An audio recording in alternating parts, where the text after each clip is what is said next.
नमस्कार and welcome to study glows my dear friends. मैं हूं Prashant Mavani. I hope you all are doing good.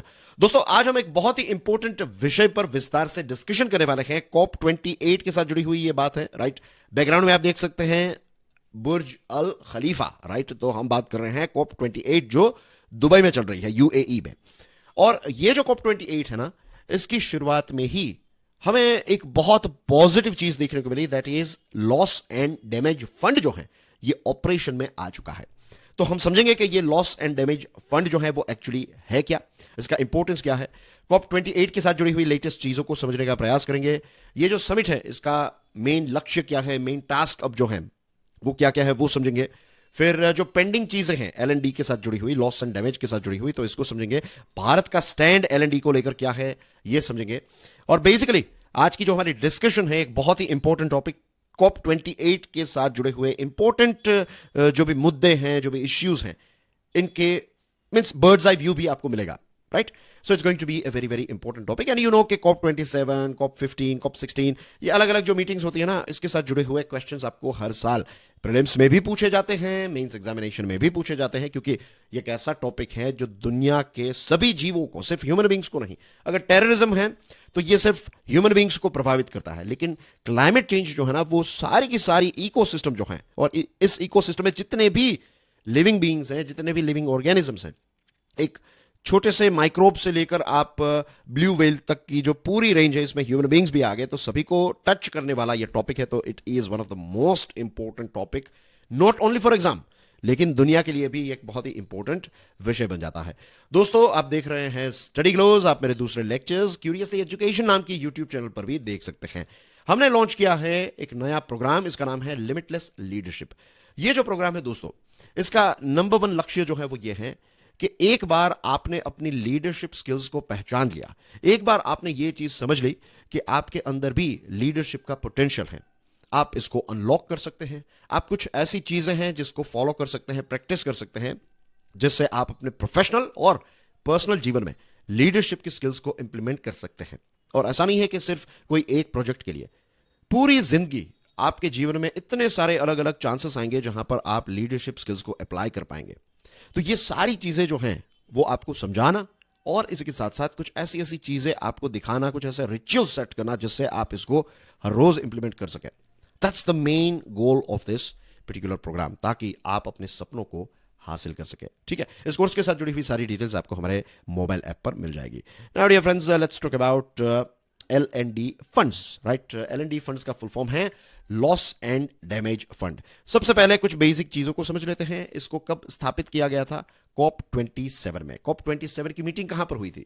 Egypt में। इजिप्त का जो एक शहर है शर्म अल शेख, यहां पर लास्ट ईयर 2022 में ये कॉप 27 की मीटिंग हुई, और तब लॉस एंड डैमेज फंड जो है इसको एस्टैब्लिश किया गया था। याद रखिए, ये जो एलएनडी फंड है ना, उसकी सिर्फ स्थापना हुई थी, ये ऑपरेशन में नहीं आया था। यानी कि ये इसकी शुरुआत जो है आप कह सकते हैं, इसके नींव का पत्थर तब रखा गया था। लेकिन अब जो लेटेस्ट खबर आ रही है वो ये है कि ये एलएनडी फंड जो है ये ऑपरेशन में आ चुका है, इसने अपना काम जो है वो स्टार्ट कर दिया है।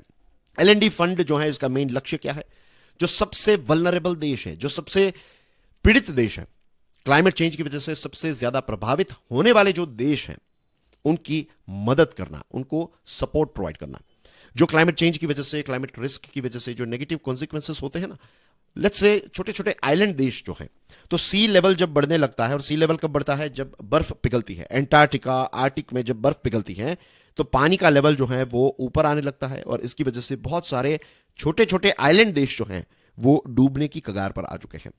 बहुत सारे देशों में हीट वेव्स हो रही है। आप देखिए, हमारे देश में ही बहुत सारे लोगों की मृत्यु हर साल हीट वेव्स की वजह से हो रही है, और हीट वेव्स की वजह से कितना सारा क्रॉप जो है वो डैमेज हो रहा है, कितनी सारी जगहों पर कितनी सारी इंपैक्ट हो रही है, कितनी सारी स्पीसीज जो है वो हर साल, आज मैं और आप बात कर रहे हैं, और आज कोई ना कोई स्पीसीज जो है वो हमेशा के लिए खत्म हो रही है, विलुप्त हो रही है।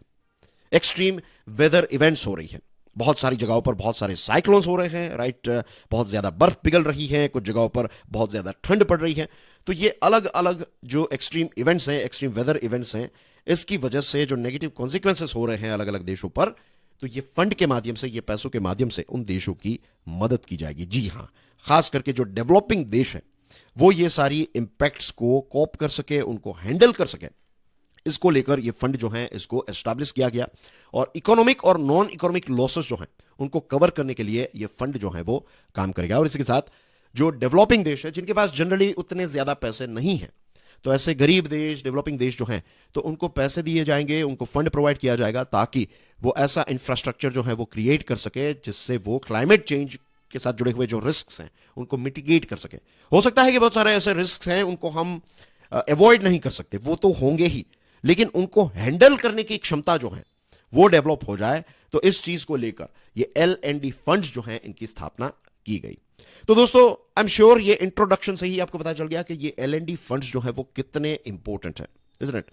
अब COP28 के बारे में बात करते हैं। तो जैसे स्टार्टिंग में मैंने आपको बताया कि COP28 की कॉन्फ्रेंस जो है, ये क्लाइमेट चेंज कॉन्फ्रेंस जो है वो UAE का जो दुबई है वहां पर स्टार्ट हुई।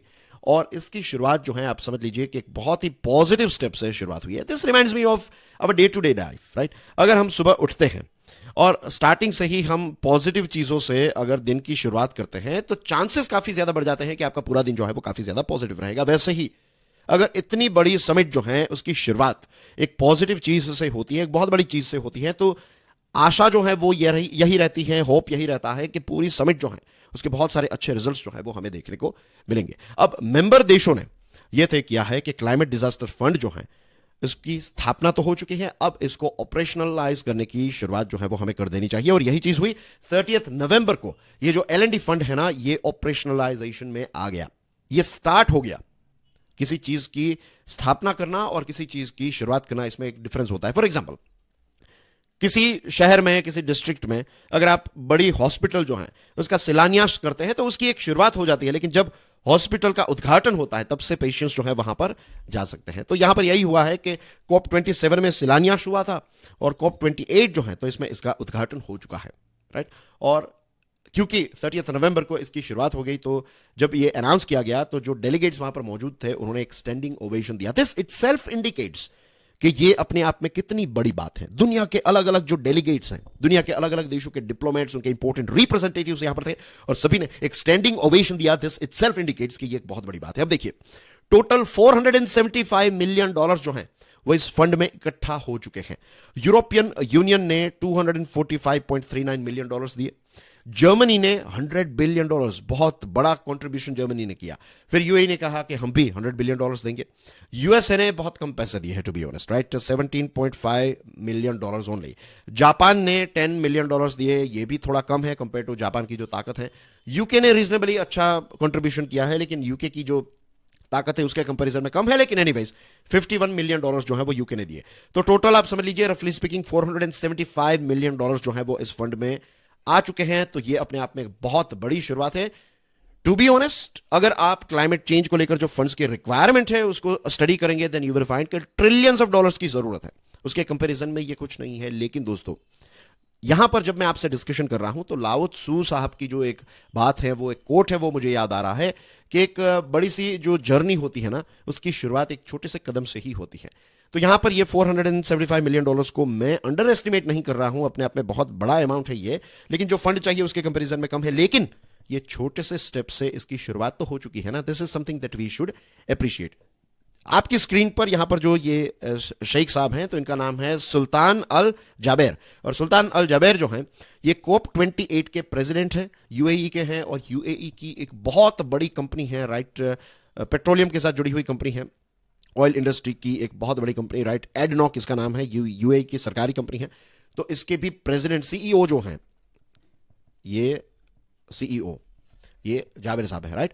और उन्होंने कहा है, क्योंकि मींस COP28 के प्रेसिडेंट यूएई की तरफ से वो ही प्रेसिडेंट हैं, तो उन्होंने कहा कि this agreement is a positive signal of momentum. पहले ही दिन पर, अभी तक कभी भी ऐसा नहीं हुआ है कि इतना बड़ा डिसीजन जो है इसको अडॉप्ट किया गया हो, तो ये अपने आप में बहुत ही बड़ी बात है, right. This is a very very positive starting. जबेर ने यह भी कहा, जबेर साहब ने यह कहा कि speed of adaptation is unique, phenomenal and historic. और इसी के साथ साथ सबसे इंपॉर्टेंट चीज जो है वो ये है कि इससे ये साबित हुआ है कि COP28 जो है ये प्रोमिसेस को डिलीवर कर सकता है। अगर दुनिया के सारे देश मिलकर काम करें तो हम बड़े बड़े चैलेंजेस जो हैं उनको हैंडल कर सकते हैं। इससे पहले कोविड के समय पर बहुत सारी नेगेटिव चीजें भी हमें देखने को मिली थी, लेकिन इसके साथ साथ बहुत सारी पॉजिटिव चीजें भी देखने को मिली थी कि अगर दुनिया के सारे देश मिलकर काम करें तो बड़े से बड़े चैलेंजेस को हम सॉल्व कर सकते हैं। ह्यूमैनिटी की यह ताकत है, मानवता की यह ताकत है, राइट। तो इस पर फिर से एक विश्वास जो है वो स्ट्रांग करने का काम जो है वो इस एडॉप्टेशन ने किया है। ये फंड जो एडॉप्ट किया गया है, इसको स्टार्ट किया गया है, तो इससे एक नई आशा की किरण जो है वो नजर आ रही है। अब ये जो समिट है इसकी जस्ट शुरुआत हुई और इतना बड़ा हमें एक पॉजिटिव स्टेप देखने को मिला है। तो अब COP28 जो है ये ग्लोबल स्टॉक टेक का काम कर पाएगा। पता है स्टॉक टेक का मतलब क्या होता है? आपकी अगर दुकान है और आपके पास अलग अलग प्रोडक्ट्स हैं, तो साल के अंत में जो दुकानदार होता है वो क्या करता है? स्टॉक टेक करता है कि हमने पूरे साल में कितना सामान मंगवाया, कितना सामान हमारे पास है और कितना सामान हमने बेचा। तो इससे आपको एग्जैक्टली पता चल जाता है कि सिचुएशन क्या है। अब पेरिस एग्रीमेंट के दौरान ये एक गोल तय किया गया था कि ग्लोबल वार्मिंग जो है वो 2 डिग्री सेल्सियस से ज्यादा नहीं होना चाहिए। कोशिश यही करनी चाहिए कि 1.5 डिग्री सेल्सियस से नीचे रहे एवरेज टेम्परेचर, लेकिन कुछ भी हो जाए 2 डिग्री सेल्सियस को हमें क्रॉस नहीं करना है, क्योंकि 2 डिग्री सेल्सियस जो है इसको टिपिंग पॉइंट कहा जाता है। एक ऐसा पॉइंट, एक ऐसा टेम्परेचर कि एक बार इसको क्रॉस करना स्टार्ट कर दिया और अगर ये ग्लोबल नॉर्मल हो गया ये टेम्परेचर, तो उसके बाद जो तबाही होगी उन तबाहियों को हम फिर रोक नहीं पाएंगे और उसके बाद चीजें जो है वो बैक टू नॉर्मल कभी नहीं होगी। तो L&D फंड्स जो हैं ये अडॉप्ट हो चुके हैं। तो इससे अब क्या होगा कि ग्लोबल स्टॉक टेक जो है ये भी हो पाएगा, क्योंकि एक पॉजिटिव चीज हुई है ना, तो उसके बाद कहा में सारे देश जो है वो मिलकर कहेंगे चलिए ग्लोबल स्टॉक टेक करते हैं। अलग अलग देशों ने जो अलग अलग प्रोमिसेस की थी, तो उन्होंने क्या क्या स्टेप्स उठाए हैं, कहां पर वो पहुंचे हैं, ये सारी चीजें जो हैं इसके दरवाजे अब खुल चुके हैं because of this L&D funds. ये हो गया तो अब ये भी हो जाएगा। जेनिफर मॉर्गन है, ये जर्मनी के स्पेशल क्लाइमेट एनवॉय है। उन्होंने कहा कि अब हमें फॉसिल फ्यूल को धीरे धीरे करके फेज आउट करने की जरूरत है। कोयला, फिर पेट्रोल, डीजल, गैस एक्सेट्रा, ये सारी चीजों को धीरे धीरे हमें कम कर देना है इनका इस्तेमाल, और रिन्यूएबल एनर्जी जो है इसका इस्तेमाल धीरे धीरे करके हमें इंक्रीज करते जाना है। ये सारी चीजें जो है वो ग्रेजुअली ही हमें करनी होगी। और फंड्स की बात करें तो ये अर्ली ब्रेक थ्रू जो है डैमेज फंड का, तो इसको सभी ने वेलकम किया है। और जो गरीब देश है उनकी एक लंबे समय से ये डिमांड थी, क्योंकि ये जो भी क्लाइमेट में बदलाव आया है, ग्लोबल वार्मिंग है, तो उसमें सबसे बड़ा रोल अगर किसी ने प्ले किया है तो दिस इज बाय डेवलप्ड, मैं यहां पर थोड़ी DEVELOPED, डेवलप्ड नेशंस, राइट, जो अमीर देश है, पैसे वाले देश हैं। यहां पर इंडस्ट्रियलाइजेशन की शुरुआत हुई। सबसे ज्यादा इंडस्ट्रियलाइजेशन की वजह से जो पैसे मिले हैं इन देशों को मिले हैं, तो सबसे ज्यादा जो कंट्रीब्यूशन रहा है नुकसान का तो इन्होंने किया है। तो इनके पास भी फंड है, टेक्नोलॉजी है, तो इनकी रिस्पॉन्सिबिलिटी बनती है, प्राइमरी रिस्पॉन्सिबिलिटी इनकी बनती है। और इसी के साथ साथ इस पृथ्वी पर जितने भी इंसान हैं सभी की एक पर्सनल रिस्पॉन्सिबिलिटी भी बनती है कि हम इस क्लाइमेट चेंज को रोकें। तो गरीब देशों की एक लंबे समय से ये डिमांड थी, अब इसमें एक पॉजिटिव ब्रेक थ्रू हुआ है। तो ये जो समिट है वो अलग अलग जो चैलेंजिंग चीजें जो है ना, अब इस पर भी अच्छी तरीके से डिस्कशन होने के चांसेस जो है वो काफी ज्यादा बढ़ जाते हैं। अब रही बात कुछ पेंडिंग चीजों की, देखिए अभी भी ये जो L&D फंड है ना, तो इसमें फंड कंट्रीब्यूटर्स, कॉर्पस और एडमिनिस्ट्रेशन, ये सारी चीजें अभी भी सॉल्व नहीं हुई हैं। COP27 जब हुई थी उस समय पर किसी भी देश ने किसी भी प्रकार की प्रॉमिस नहीं की थी कि हम इसमें फंड देंगे। और फैक्ट यह है कि ये जो पेमेंट है ना ये वॉलंटरी है।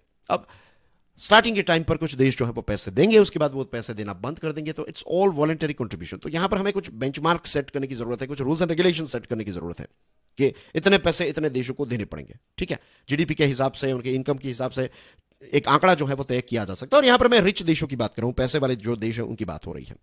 रही बात एलिजिबिलिटी की, तो जो डेवलपिंग कंट्रीज हैं वो डायरेक्टली एलिजिबल हैं कि वो इन फंड्स को एक्सेस कर सकते हैं, राइट। ये पैसे जो हैं ये डेवलपिंग और गरीब देशों के लिए ही है, वल्नरेबल देशों के लिए ही है। फॉर टाइम बीइंग आने वाले 4 सालों के लिए वर्ल्ड बैंक जो है वो एक इंटरिम होस्ट का काम करेगा when it comes to L&D funds. और वर्ल्ड बैंक जो है ये थोड़ा कंट्रोवर्शियल रहा है। डेवलपिंग और डेवलप्ड देशों के बीच में वर्ल्ड बैंक को एज ए केयर टेकर या फिर इंटरिम होस्ट रखने की जब बात आई थी, तो उस समय पर global north versus global south जैसी सिचुएशन हो गई थी। डेवलप्ड वर्सेस डेवलपिंग देशों की मींस आमने सामने आ गए थे। कहा था कि भाई ये वर्ल्ड बैंक जो है ये तो प्रो वेस्ट है, तो इनको इंटरिम होस्ट नहीं रखना चाहिए। बट एनीवेज फिलहाल वर्ल्ड बैंक जो है it's going to be an interim host for the next 4 years, right. अब फ्यूचर में फाइनेंसिंग जो है वो किस प्रकार से होगी, राइट, कैसे इसको फिर से रिप्लेनिश किया जाएगा। लेट्स से कि अगर ये $475 million खत्म हो गए तो उसके बाद फिर से कब इन पैसे कैसे ऐड होंगे, राइट, लॉन्ग टर्म सस्टेनेबल ये फंड्स कैसे रहेंगे, तो ये सारी चीजों को लेकर अभी भी प्रश्न जो है वो सॉल्व नहीं हुए हैं। That's why we are not discussing it, right, क्योंकि ये चीजें जो है वो अभी भी COP28 में ही तय नहीं हुई है। लेकिन आई एम श्योर आने वाले समय में हो सकता है कि COP 28 की समिट के दौरान ही, ये 2 हफ्ते तक चलेगी, तो ये COP 28 में ही इसके terms and conditions, rules and regulations जो है वो तय हो सकते हैं. लेट्स होप कि ऐसा हो जाए. And now dear friends, finally India का स्टैंड क्या रहा है. देखिए, इंडिया जो है वो डेफिनेटली इस फंड को, लॉस एंड डैमेज फंड को स्ट्रांगली सपोर्ट करता आया है. इंडिया एक बहुत बड़ी आवाज रही है. हमने कहा है कि नहीं, ये फंड जो है वो होना ही चाहिए, हमें पैसे चाहिए एंड थिंग्स लाइक दैट, क्योंकि we are part of developing team, we are part of global south. और हमारे एनवायरमेंट मिनिस्टर भूपेंद्र यादव जो भारत को रिप्रेजेंट कर रहे हैं, उन्होंने भी इस डिसीजन की काफी ज्यादा प्रशंसा की और कहा है कि यह अपने आप में एक लैंडमार्क मोमेंट है कि ये फंड जो है इसको ऑपरेशनलाइज कर दिया गया है. So that's basically everything as far as this particular topic is concerned. आने वाले समय में, आने वाले दिनों में इस विषय के साथ जुड़ी हुई इंपॉर्टेंट चीजें जब भी आएगी, then we will definitely bring out some more stuff for you, ताकि आप इस इंपॉर्टेंट इवेंट को अच्छी तरीके से समझ पाए. You watching study glows, you can check out my other videos on curiously education. And dear friends, do check out limitless leadership programme. इस कोर्स के साथ जुड़ी हुई सारी डिटेल्स आपको स्टडी ग्लोज के मोबाइल ऐप पर मिल जाएगी. Thank you very much for your love and support. God bless you all. जय हिंद.